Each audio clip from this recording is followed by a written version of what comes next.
आप कहते हैं जियो अभी और यहीं, पर स्वयं को देखकर हमें अभी और यहीं जीने जैसा नहीं लगता। वर्तमान में जीने की बजाय भविष्य की कल्पना में जीना ज़्यादा सुखद लगता है। तो क्या करें? तो जियो, वैसे ही जियो। अनुभव बताएगा कि जो सुखद लगता था वो सुखद था नहीं। प्रश्न से इतना ही पता चलता है कि प्रौढ़ नहीं हो, कच्चे हो, अभी जीवन ने पकाया नहीं, अभी मिट्टी के कच्चे घड़े हो, वर्षा आएगी बह जाओगे। अभी जीवन की आग ने पकाया नहीं, क्योंकि जीवन की आग जिसको भी पका देती है उसको ये साफ हो जाता है। क्या साफ हो जाता है? एक बात ही साफ हो जाती कि भविष्य में सुख देखने का अर्थ ही यही है कि वर्तमान में दुख है। इसलिए भविष्य के सपने सुखद मालूम होते हैं। थोड़ा सोचो, जो आदमी दिन भर भूखा रहा है वो रात सपने देखता है भोजन के, लेकिन जिसने भरपेट भोजन किया है वो भी कहीं रात सपने देखता है भोजन के। देखे तो पागल। जो तुम्हें मिला है उसके तुम सपने नहीं देखते, जो तुम्हें नहीं मिला है उसके ही सपने देखते हो। वर्तमान तुम्हारा दुख से भरा है। इसको भुलाने को, अपने मन को समझाने को, रिझाने को, राहत के लिए, सांत्वना के लिए तुम अपनी आंखें भविष्य में टटोलते हो। कोई सपना, कल सब ठीक हो जाएगा। उस कल की आशा में, भरोसे में आज के दुख को झेल लेते हो। मंजिल की आशा में रास्ते का कष्ट कष्ट नहीं मालूम पड़ता, पहुंचने के ही करीब है, हालांकि वो कभी आता नहीं। आज जिसको तुम आज कह रहे हो ये भी तो कल कल था। इस आज के लिए भी तुमने सपने देखे थे, वो पूरे नहीं हुए। ऐसा ही पिछले कल भी हुआ था और पिछले कल भी हुआ था, और यही आगे भी होगा। अगर तुम्हारा आज सुखपूर्ण नहीं है तो दुखपूर्ण आज से सुखपूर्ण कल कैसे निकलेगा? थोड़ा सोचो। आज कहीं आकाश से थोड़ी आया है, तुम्हारे भीतर से आया है। तुम्हारा आज अलग है, मेरा आज अलग है। कैलेंडर के धोखे में मत पड़ना। कैलेंडर पर तो तुम्हारा भी आज वही नाम रखता है, मेरा आज भी वही नाम रखता है, लेकिन यहां तुम जितने लोग बैठे हो इतने ही आज हैं। पूरी पृथ्वी पर जितने लोग हैं इतने आज हैं। और अगर तुम पशु पक्षियों और पौधों को भी गिनो तो उतनी ही संख्या है। कैलेंडर बिल्कुल झूठ है। उससे ऐसा लगता है एक ही दिन है सबका। रविवार तो सभी का रविवार, जरूरी नहीं। किसी की जिंदगी में सूरज उगा हो तो रविवार, और किसी की जिंदगी में अंधेरा हो तो कैसा रविवार।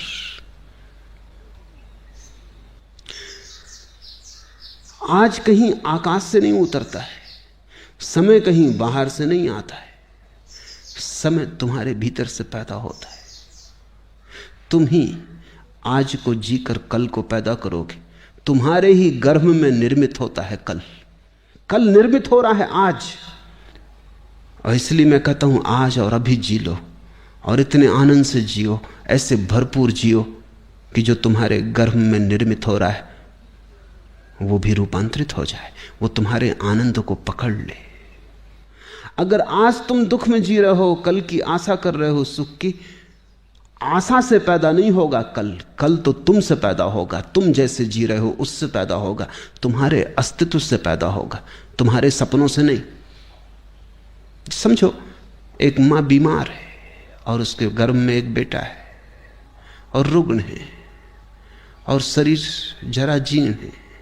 बेटा तो इस जराजीर्ण रुग्ण शरीर से पैदा होगा। माँ चाहे सपने कितनी देखती हो कि बेटा बड़ा स्वस्थ होगा, महावीर जैसा स्वस्थ होगा, इससे कुछ हल नहीं होने वाला। इस सपने से बेटा पैदा नहीं होने वाला। बेटा तो सच्चाई से पैदा होगा। तुम्हारा कल तुम्हारे सपने से पैदा नहीं होगा, तुम्हारे आज की असलियत से पैदा होगा, हकीकत से पैदा होगा। तुम आज क्या हो? अगर तुम नाच रहे हो तो तुमने आने वाले कल के लिए नाच दे दिया। अगर तुम प्रमुदित हो, प्रफुल्लित हो, तो कल का फूल खिलने ही लगा, क्योंकि जिस फूल को कल खिलना है उसकी कली आज ही तैयार हो रही है। प्रतिपल तुम अगला पल पैदा कर रहे हो, प्रति क्षण अगला क्षण तुम्हारे भीतर निर्मित हो रहा है, तैयार हो रहा है। तुम सृष्टा हो, तुम अपने समय को खुद पैदा करते हो। इसलिए मैं तो कहता हूं आज जियो, लेकिन तुम्हें लगता है वर्तमान जीने जैसा नहीं लगता। अगर वर्तमान जीने जैसा नहीं लगता तो कल भी तो वर्तमान होकर ही आएगा, फिर वो भी जीने जैसा नहीं लगेगा। परसों भी वर्तमान होकर ही आएगा, वो भी जीने जैसा नहीं लगेगा। तो इसी को तो मैं आत्मघात करना कहता हूं। तो आत्महत्या कर रहे हो, जी नहीं रहे हो। जीने का कोई और उपाय नहीं है, आज ही है और आज ही जीना है। जीने जैसा लगे या ना लगे इससे कोई फर्क नहीं पड़ता। जीने का और कोई ढंग है ही नहीं, जीना तो यही होगा। कल के भुलावे में मत पड़ो, कल के भुलावों ने बहुतों को डुबाया है। आज जियो, ये क्षण खाली ना चला जाए, ये क्षण अवसर है, इसे तुम ऐसा ही मत गंवा देना। कुछ बना लो इसका, कुछ रस ले लो इसमें, कुछ भोग लो इसे, कुछ पहचान लो इसे, इसका स्वाद उतर जाने दो तुम्हारे प्राणों में। ये ऐसा ही ना चला जाए, क्योंकि अगर समय ऐसा ही जाता है तो समय को ऐसे ही चले देने की आदत मजबूत होती चली जाती। फिर धीरे धीरे समय को गंवाना तुम्हारी प्रकृति हो जाती। भोगो इसे, चूसो इस क्षण को, निचोड़ लो इसको पूरा, इसका रस जरा भी छूट ना जाए। यही परमात्मा के प्रति धन्यवाद है, क्योंकि उसने तुम्हें अवसर दिया, जीवन दिया, और तुमने ऐसे ही गंवा दिया। परमात्मा तुमसे यह ना पूछेगा। यहूदियों की किताब है तालमुद, बड़ी अनूठी किताब है, दुनिया में कोई धर्मशास्त्र वैसा नहीं। तालमुद कहती है कि परमात्मा तुमसे यह ना पूछेगा कि तुमने कौन कौन सी गलतियां की, गलतियों का वो हिसाब रखता ही नहीं, बड़ा दिल है। परमात्मा तुमसे पूछेगा तुम्हें इतने सुख के अवसर दिए, तुमने भोगे क्यों नहीं? गलतियों की कौन फिक्र रखता है? भूल चूक का कौन हिसाब रखता है? वो तुमसे पूछेगा इतने अवसर दिए सुख के, तुमने भोगे क्यों नहीं? तालमुद कहती है एक ही पाप है जीवन में, और वह है जीवन के अवसरों को बिना भोगे गुजर जाने देना। जब तुम आनंदित हो सकते थे आनंदित ना हुए, जब गीत गा सकते थे गीत ना गाया, सदा कल पर टालते रहे, स्थगित करते रहे। स्थगित करने वाला आदमी जिएगा कब, कैसे जिएगा? स्थगित करना ही तुम्हारे जीवन की शैली हो जाती। बच्चे थे तब जवानी पर छोड़ा, जवान हो तब बुढ़ापे पे छोड़ोगे, और बुढ़ापे में लोग हैं वो अगले जन्म पे छोड़ रहे हैं, वो कह रहे हैं परलोक में देखेंगे। यही लोक है एकमात्र, और यही क्षण है सत्य का, यही क्षण है, बाकी सब झूठ है, मन का जाल है। लेकिन अगर तुम्हें अच्छा लगता है, तुम्हारी मर्जी। तुम्हें अच्छा लगता हो तो मैं कौन हूं बाधा देने वाला? तुम सपने देखो, कभी ना कभी तुम जागोगे, तब रोओगे, पछताओगे। तब तुम पछताओगे कि इतना समय यूं ही गंवाया। और ध्यान रखना, जीवन में जितना दुख भर लोगे, जितने आंसू घने कर लोगे, जितना पछतावा हो जाएगा, उतना ही कठिन हो जाता है रोकना फिर दुख को, आंसुओं को। कभी तुमने ख्याल किया, हंसी तो एकदम रुक जाती, रोना एकदम नहीं रुकता। तुम हंस रहे हो एकदम रुक सकते हो, रोना एकदम नहीं रुकता। थमते थमते थमेंगे आंसू। रोना है कुछ, हंसी नहीं। दुख ऐसा सरोबोर कर लेता है, दुख ऐसी गहराइयों तक प्रविष्ट हो जाता है, तुम्हारी जड़ों तक समाविष्ट हो जाता है कि फिर तुम उसे रोकना भी चाहो तो कैसे रोको। थमते थमते थमेंगे आंसू। रोना है कुछ, हंसी नहीं है। ये कोई मजाक नहीं है कि रो लिए और रोक लिए। ये कोई हंसी नहीं है कि हंस लिए और रोक लिए। हंसी तो तुम्हारी ऊपर ऊपर होती, रुक जाती। रोना बहुत गहरे चला जाता है। रोना तुम्हारे जीवन में सब तरफ भर जाता है। और रोज रोज अगर तुम रोने को इस तरह संभालते गए और जीने को कल पे टालते गए, तुमने कहा हंसेंगे कल, रोएंगे आज, और तुम जो दलील दे रहे हो वो दलील ये है कि अपना वर्तमान तो सुखद मालूम नहीं पड़ता, इसलिए सुखद सपने देखेंगे। सुखद वर्तमान क्यों नहीं है ये पूछो। इसलिए नहीं है कि कल भी तुमने सपने देखे थे आज के, और कल का दिन गंवा दिया जिसमें आज सुखद हो सकता था, जिसमें आज की आधारशिला रखी जा सकती थी।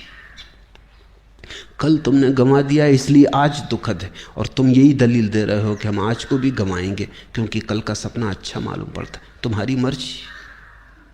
गणित साफ है। फिर मुझसे मत कहना कि हमें किसी ने चेताया नहीं। तुम्हें यह मौका न मिलेगा कहने का, यह ध्यान रखना कि हमें किसी ने चेताया नहीं। दूसरों को तो यह भी सुविधा है कहने की कि उन्हें किसी ने चेताया नहीं, लेकिन मैं तुम्हें रोज चेता रहा हूं। प्रेम आत्मा का भोजन है। प्रेम आत्मा में छिपी परमात्मा की ऊर्जा है। प्रेम आत्मा में निहित परमात्मा तक पहुंचने का मार्ग है। उसके बिना जो जीता है भूखा ही जीता है। उसके बिना जो जीता है वो क्षुधातुर ही जीता है। उसके बिना जो जीता है उसका शरीर भला जीता हो, उसका मन भला जीता हो, उसकी आत्मा मरी मरी ही रहती है। उसे आत्मा का कोई अनुभव भी नहीं होता। आत्मा उसके लिए केवल एक शब्द है, सुना गया, पढ़ा गया, लेकिन शब्द बिल्कुल अर्थहीन है, क्योंकि बिना प्रेम के कभी किसी ने जाना ही नहीं कि वो कौन है। बिना प्रेम के तो आदमी अपने से बाहर बाहर ही भटकता है, अपने घर को उपलब्ध नहीं हो पाता। भीतर आने का एक ही द्वार है, वो प्रेम है। जैसे शरीर को श्वास की जरूरत है प्रतिपल, श्वास न मिले तो शरीर का जीवन से संबंध टूट जाता है। श्वास सेतु है, उससे हमारा शरीर अस्तित्व से जुड़ा है।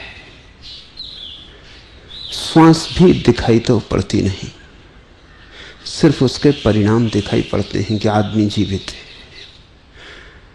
श्वास चली जाती है तब भी परिणाम ही दिखाई पड़ते हैं। श्वास का जाना तो दिखाई नहीं पड़ता, ये दिखाई पड़ता है कि आदमी मुर्दा है। प्रेम और भी गहरी श्वास है और भी अदृश्य। वो आत्मा और परमात्मा के बीच जोड़ है।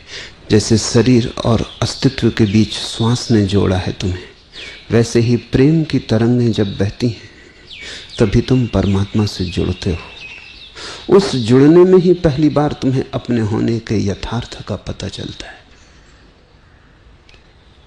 इसलिए प्रेम से महत्वपूर्ण कोई दूसरा शब्द नहीं, प्रेम से गहरी दूसरी कोई अनुभूति नहीं। प्रेम है क्या, और जो इतना महत्वपूर्ण है उसे हम कैसे समझें? प्रेम की कीमिया को थोड़ा समझ लेना जरूरी है। तुम अपने चेहरे को भी पहचानते हो तो इसलिए कि दर्पण में तुमने चेहरे को देखा है। अन्यथा बताओ मुझे कैसे अपना चेहरा पहचानते? अगर दर्पण में कभी चेहरा न देखा होता और कभी अनायास तुम्हारी तुमसे ही मुलाकात हो जाती तो तुम पहचान ना पाते। कैसे पहचानते? स्वयं को भी देखने के लिए एक दर्पण की जरूरत है। प्रेम दूसरे की आंखों में अपने को देखना है, दूसरा कोई उपाय नहीं। जब किसी की आंखें तुम्हारे लिए आतुरता से भरती हैं, कोई आंख तुम्हें ऐसे देखती है कि तुम पर सब कुछ निछावर कर दे, किसी आंख में तुम ऐसी झलक देखते हो कि तुम्हारे बिना उस आंख के भीतर छिपा हुआ जीवन एक वीरान हो जाएगा। तुम ही हरियाली हो, तुम ही हो वर्षा के मेघ, तुम्हारे बिना सब फूल सूख जाएंगे, तुम्हारे बिना बस रेगिस्तान रह जाएगा। जब किसी आंख में तुम अपने जीवन की ऐसी गरिमा को देखते हो, तब पहली बार तुम्हें पता चलता है कि तुम सार्थक हो। तुम कोई आकस्मिक संयोग नहीं हो इस पृथ्वी पर, तुम कोई दुर्घटना नहीं हो। तुम्हें पहली बार अर्थ का बोध होता है, तुम्हें पहली बार लगता है कि तुम इस विराट लीला में सार्थक हो, सप्रयोजन हो। इस विराट खेल में तुम्हारा भाग है। यह मंच तुम्हारे बिना अधूरी होगी, यहां तुम न होगे तो कुछ कमी होगी। कम से कम एक हृदय तो तुम्हारे बिना रेगिस्तान रह जाएगा, कम से कम एक हृदय में तो तुम्हारे बिना सब काव्य खो जाएगा, फिर कोई वीणा ना बजेगी। ऐसा एक व्यक्ति की आंखों में, उसके हृदय में झांककर तुम्हें पहली बार तुम्हारे मूल्य का पता चलता है। अन्यथा तुम्हें कभी मूल्य का पता ना चलेगा। तुम कितना ही धन इकट्ठा कर लो, तुम व्यर्थ ही लगोगे। क्या सार है? तुम कितने ही बड़े पदों पर पहुंच जाओ, भीतर तुम जानते ही रहोगे खोखले हो, और पदों पर तुम जबरदस्ती पहुंचते हो। इसलिए अगर तुम लोगों की आंखों में पदों पर से देखोगे तो तुम्हें लगेगा कि तुम्हारे बिना वो कहीं ज्यादा आनंदित होंगे, तुम्हारे होने से ही उन्हें कष्ट है, तुम्हारे न होने से बड़ी शांति होगी। तुम्हारे पास धन हो और तुम लोगों की आंखों में देखो तो तुम्हें लगेगा कि तुम शत्रु हो, तुमने जैसे उनका कुछ छीन लिया है जो तुम्हारे हटते ही उन्हें वापस मिल जाएगा। प्रेम के अतिरिक्त तुम न केवल अपने को अकारण पाओगे, न केवल व्यर्थ पाओगे, बल्कि तुम हजारों आंखों में अनुभव करोगे कि तुम एक दुर्घटना हो। तुम्हारा होना एक अपशकुन है। कोई तुम्हारे कारण सौभाग्य से नहीं भरा है, तुम्हारे कारण सब तरफ दुर्भाग्य के चिन्ह हैं। इन दुर्भाग्य के चिन्हों में, इन दुर्भाग्य की चीखती पुकारती आवाजों के बीच तुम नरक से घिर जाओगे। और अगर तुम्हें अपना जीवन नारकी मालूम पड़ता है तो समझ लेना कि यही कारण है। प्रेम में कोई उतरा कि स्वर्ग में उतरा। प्रेम के अतिरिक्त और सब स्वर्ग कल्पनाएं प्रतीक है। एक ही स्वर्ग है वास्तविक, और वो ये है कि तुम किसी के लिए इतने सार्थक हो उठो कि दूसरा अपना जीवन खोने को राजी हो जाए तुम्हारे लिए। लो, यह जीवन एक मौका है, चाहो व्यर्थ में डुबा दो, चाहे सार्थक की तलाश में लगा दो। व्यर्थ में डुबाया तो मौत में बहुत तड़फोगे। मृत्यु बड़ी भयंकर अमावस की रात की तरह आएगी।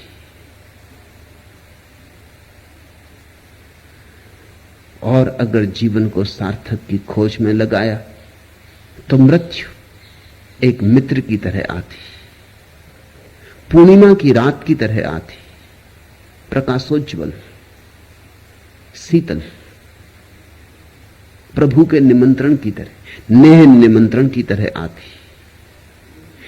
जीवन को जो ठीक से जी लेता है उसे मृत्यु में अमृत का स्वाद मिलता है। मृत्यु इस जगत का सबसे बड़ा रहस्य है।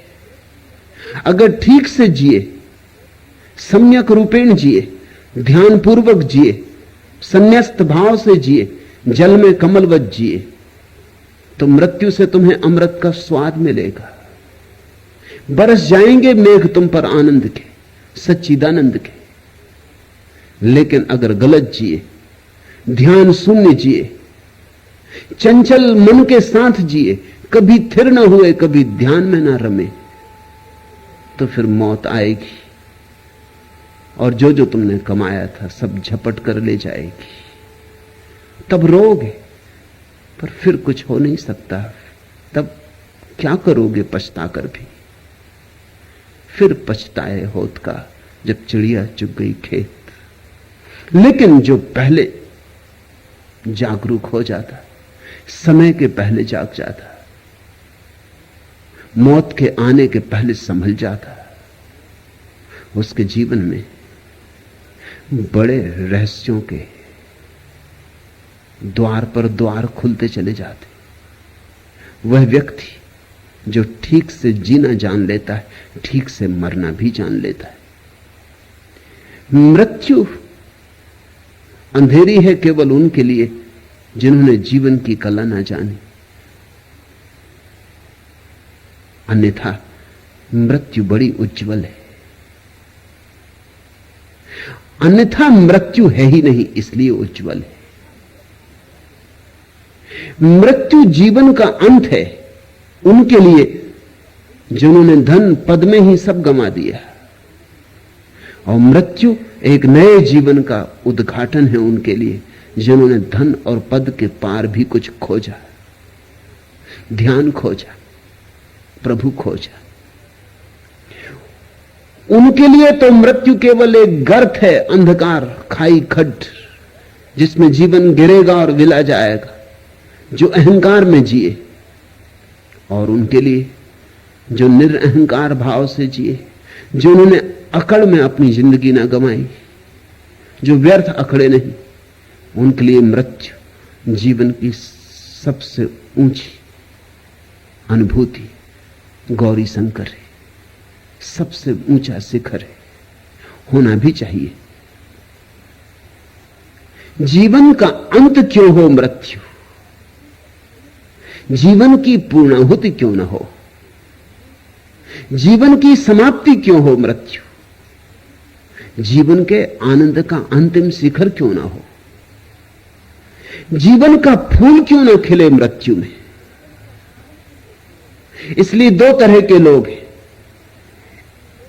एक जो मरते और एक जो मरते नहीं, बल्कि मृत्यु में भी अमृत का रस पान करते। वही तुम बनना, दूसरे तुम बनना।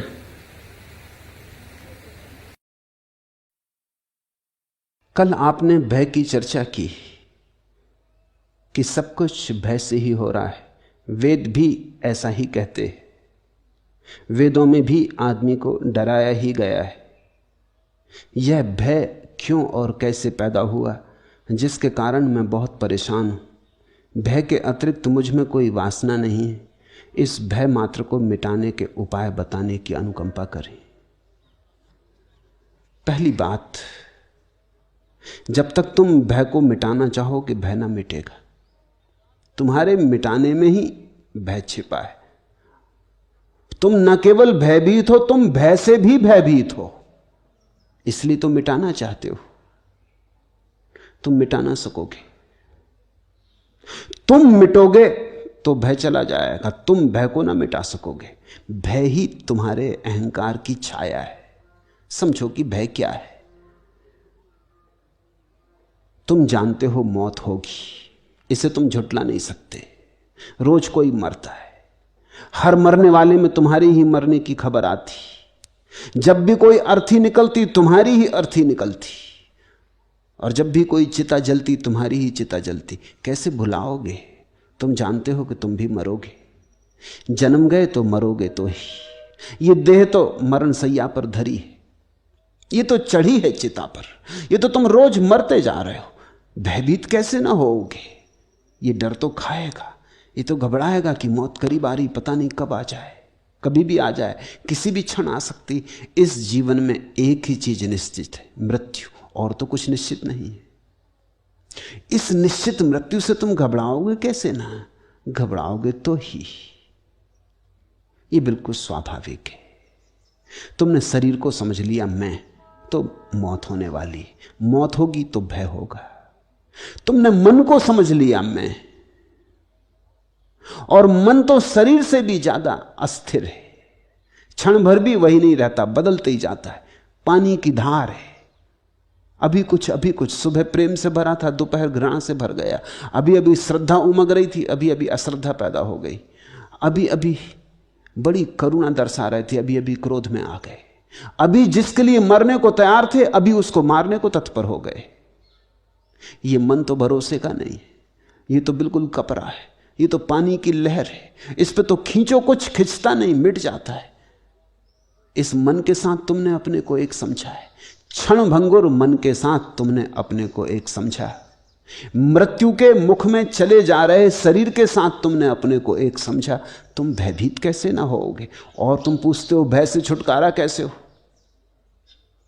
भय स्वाभाविक है, भय तुम्हारे भ्रांत तादात्म्य की छाया है। जिस दिन तुम जानोगे कि मैं शरीर नहीं, मैं मन नहीं, उसी दिन तुम जानोगे कि भय गया। लेकिन उस दिन तुम यह भी जानोगे कि मैं भी नहीं, न शरीर में हूं न मन में हूं, तब जो शेष रह जाता वहां तो मैं खोजे भी मिलता नहीं, वहां तो मैं की कोई धारणा ही नहीं बनती। मैं तो पैदा ही तादात्म्य से होता है। किसी चीज से जुड़ जाओ तो मैं पैदा होता है, शरीर से जुड़ जाओ तो मैं, मन से जुड़ जाओ तो मैं, धन से जुड़ जाओ तो मैं, धर्म से जुड़ जाओ तो मैं, कहीं भी जोड़ लो अपने को तो मैं। जब सब जोड़ छूट गए तो मैं बचता नहीं, तब भीतर रह जाता है शून्य स्वभाव। उस शून्य स्वभाव में कोई भय की रेखा भी पैदा नहीं होती। तो तुम पूछते हो कि भय से कैसे छुटकारा हो? नहीं, भय से छुटकारे की चेष्टा ना करो, भय को समझो कि भय क्यों है। छुटकारे के तो तुम उपाय कर ही रहे हो, तो कोई भगवान के चरणों को पकड़े पड़ा है कि हे प्रभु बचाओ, तुम्हारी शरण आया हूं, लेकिन भय के कारण ही पड़ा है। तुम भगवान को याद ही करते हो जब तुम भयभीत हो जाते हो। एक नाव डूबी डूबी हो रही थी और मुल्ला नसरुद्दीन और उसका मित्र दोनों कप रहे हैं। नसरुद्दीन का मित्र घुटने टेक के बैठ गया, नमाज पढ़ने लगा। उसने कहा, हे अल्लाह, हे परमपिता, अगर तूने मुझे बचा लिया तो मैं अब कभी भी शराब ना पीऊंगा। अगर तूने मुझे आज बचा लिया तो मैं कभी धूम्रपान ना करूंगा। वो बड़े त्याग करने लगा। आखिर में वो ये कहने ही जा रहा था कि अगर तूने मुझे बचा लिया तो मैं सन्यासी हो जाऊंगा, फकीर हो जाऊंगा। तभी मुल्ला बोला, ठहर ठहर, रुक, इतनी जल्दी मत कर, किनारा दिखाई पड़ रहा है। और वो आदमी उठ के खड़ा हो गया और भूल गया सब बकवास। जब किनारे दिखाई पड़ रहा है तो फिर कौन फिक्र करता है? मुल्ला एक बार चढ़ रहा था वृक्ष पे, खजूर लगे, लंबा वृक्ष, पैर खिसके, तो कहने लगा, हे प्रभु, अगर आज वृक्ष तक पहुंचा दो, खजूर तोड़ लूं तो पूरा नगद 1 रुपया चढ़ाऊंगा, पक्का मानो। हालांकि अतीत में मैंने ऐसा कुछ भी नहीं किया कि तुम भरोसा करो, मगर इस बार करो। चढ़ गया। जब खजूर के बिल्कुल पास पहुंचने लगा फलों के, तो उसने सोचा, ये तो तुम भी मानोगे कि इतने से खजूर के लिए 1 रुपया ज्यादा है। जब खजूर पे हाथ ही रख दिया तो उसने कहा कि चढ़ें तो हम और पैसा तुम्हें चढ़ाएं। इसी बीच पैर खिसका और धड़ाम से जमीन पे गिरा। खजूर भी छूट गए, नीचे गिरा, जल्दी कपड़े झाड़ के ऊपर देख के बोला, ये भी क्या बात हुई? अरे जरा मजाक भी नहीं समझे? अगर आज गिराया ना होता तो 1 नगद कलदार चढ़ाते। बस आदमी जब भय में होता है तब भगवान, जैसे ही भय के जरा बाहर हुआ कि भगवान इत्यादि सब भूल जाता है। तुम्हारा भगवान तुम्हारे भय का ही रूप है। और लोग मानते हैं कि आत्मा अमर है, ये भी तुम्हारे भय की ही धारणा है। मैं ये नहीं कह रहा कि आत्मा अमर नहीं, लेकिन तुम्हारा मानना कि आत्मा अमर है भय की धारणा है। डरे हो मौत से तो कहते आत्मा अमर है, कप रहे हो, आत्मा का कोई पता नहीं, अमरता की तो बात ही छोड़ो, मगर आत्मा अमर है। इन सिद्धांतों में अपने को छिपाने की कोशिश मत करो।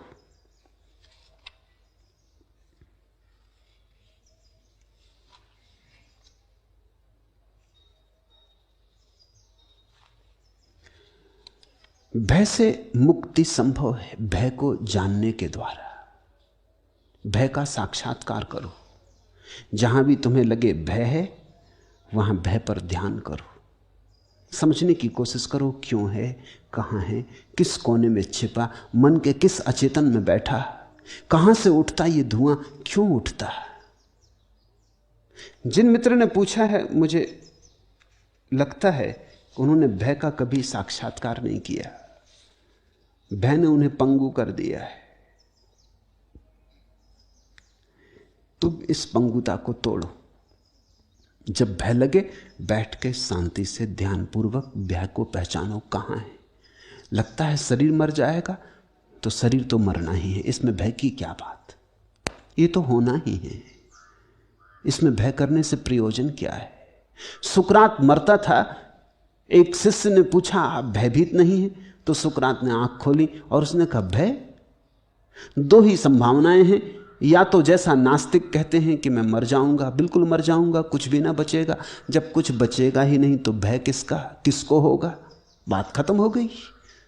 सुकरात ना रहा, खत्म हो गई बात। रह के भी क्या करना था, इतने दिन रहे तो भी क्या कर लिया। जन्म के पहले भी नहीं थे तब तो कोई तकलीफ नहीं थी, मौत के बाद फिर नहीं हो जाएंगे तो तकलीफ क्या है। तुमसे मैं पूछता हूं, जन्म के पहले तुम नहीं थे, अगर नास्तिक सही है तो जन्म के पहले तुम नहीं थे, कौन सी तकलीफ थी नहीं होने में।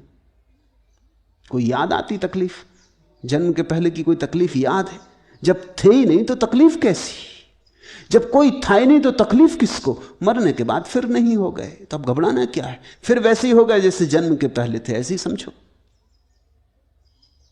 तो सुकरात ने कहा अगर नास्तिक सही हैं कि आत्मा समाप्त हो जाएगी मृत्यु में, कुछ भी ना बचेगा, तो भय क्या, जैसे जन्म के पहले नहीं थे वैसे फिर नहीं हो गए, बात खत्म हो गई, आई गई हो गई, एक लहर उठी खो गई।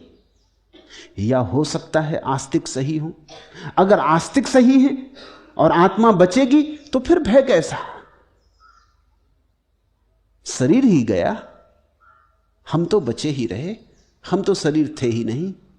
तो सुकरात ने कहा दो ही संभावनाएं हैं, या तो आस्तिक सही हो या नास्तिक सही हो। और सुकरात बड़ा हिम्मत का आदमी, वो ये भी नहीं कहता कि मैं मानता हूं इसमें कौन सही है, वो कहता मुझे कुछ पता नहीं। मगर भय कैसा, दो में से कोई एक ही ठीक हो सकता है, दोनों हालत में भय व्यर्थ है। तो अगर शरीर का जाने का भय लगता है तो क्या डर है, शरीर तो जाएगा। एक फकीर के दो बेटे थे, मर गए एक दुर्घटना में। जब वो फकीर घर आया नमाज पढ़ के मस्जिद से, तो उसकी पत्नी ने कहा पहले तुम भोजन कर लो, फिर तुम्हें एक बात कहनी। उसने भोजन कर लिया, लेकिन वो बार बार पूछने लगा बेटे कहाँ हैं, क्योंकि उनको बेटे से बड़ा लगाव था, जुड़वा बेटे थे। और कहने लगा कि वो सदा मस्जिद पहुंच जाते थे, आज मस्जिद भी नहीं पहुंचे, बात क्या। पत्नी ने कहा पीछे बताऊंगी, आप पहले भोजन कर लें। उसने भोजन कर लिया, हाथ पैर धो के बैठ गया। तो उसने कहा दूसरे कमरे में आए, लेकिन पहले एक बात कहनी। 20 साल पहले एक आदमी कुछ हीरे जवाहरात मेरे पास रख गया था अमानत के तौर पर, आज वापस मांगने आया, तो मैं उसे लौटा दूं। तो फकीर ने कहा ये भी कोई पूछने की बात है, जो उसकी है चीज उसे लौटा दो, इसमें मेरे पूछने के लिए रुकने की जरूरत ही ना थी, तुमने लौटाए क्यों ना, क्या कुछ मन में बेईमानी आ गई। उसने कहा बस फिर ठीक है, अंदर आए। उसने चादर उठा दी, दोनों लड़के मुर्दा पड़े थे। फकीर तो सन्नाटे में आ गया, लेकिन तब समझा बात। 20 साल पहले दोनों पैदा हुए थे, जिसने दिया था वो आज वापस ले गया। हंसने लगा। उसने पत्नी से कहा, तूने ठीक किया, तूने ये बात मुझसे ठीक ही पूछी। और फिर देख मजे की बात, 20 साल पहले ये दोनों जब पैदा नहीं हुए थे तब भी सब ठीक था, अब ये दोनों चले गए तो गलत होने का क्या कारण है? तब भी तो हम मजे में थे जब ये नहीं थे। जैसे तब थे वैसे अब होंगे। एक सपना था, देखा और टूट गया। तो अगर शरीर के कारण भय लगता है तो ये शरीर तो जाएगा, इसे बचाने का कोई उपाय नहीं। अगर मन के कारण भय लगता है तो मन तो तुम हो ही नहीं। थोड़े जागो, ध्यान करो, होश से भरो। जैसे जैसे जागने लगोगे, चैतन्य की ज्योति जलने लगेगी, शरीर मन से अलग होने लगोगे, वैसे वैसे भय विसर्जित हो जाएगा। लेकिन तुम भय के खिलाफ मत लड़ो। खिलाफ लड़ोगे तो तुम भीतर तो कपते ही रहोगे, हालत उल्टी बनी रहेगी।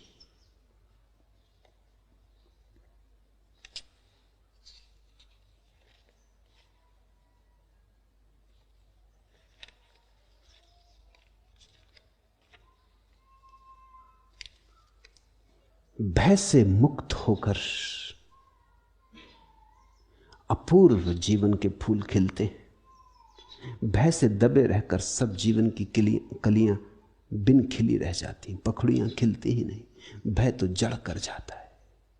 तो मैं जानता हूं तुम्हारी तकलीफ, लेकिन तुम भय से बचने के लिए उत्सुक हो तो कभी ना बच पाओगे। मैं तुमसे कहता हूं, भय को जानो, देखो, है जीवन का हिस्सा है। आंख गड़ा के भय को देखो, साक्षात्कार करो। जैसे जैसे तुम्हारी आंख खुलने लगेगी और भय को तुम ठीक से देखने लगोगे, पहचानने लगोगे कहां से भय पैदा होता है, उतना ही उतना भय विसर्जित होने लगेगा, दूर हटने लगेगा। और एक ऐसी घड़ी आती अभय की जब कोई भय नहीं रह जाता। मृत्यु तो रहेगी, शरीर मरेगा, मन बदलेगा, सब होता रहेगा, लेकिन तुम्हारे अंतस्थल में कुछ है शाश्वत सनातन छिपा, जिसकी कोई मृत्यु नहीं। उसका थोड़ा स्वाद लो, साक्षी में उसका स्वाद मिलेगा। उसके स्वाद पर ही भय विसर्जित होता है, और कोई उपाय नहीं।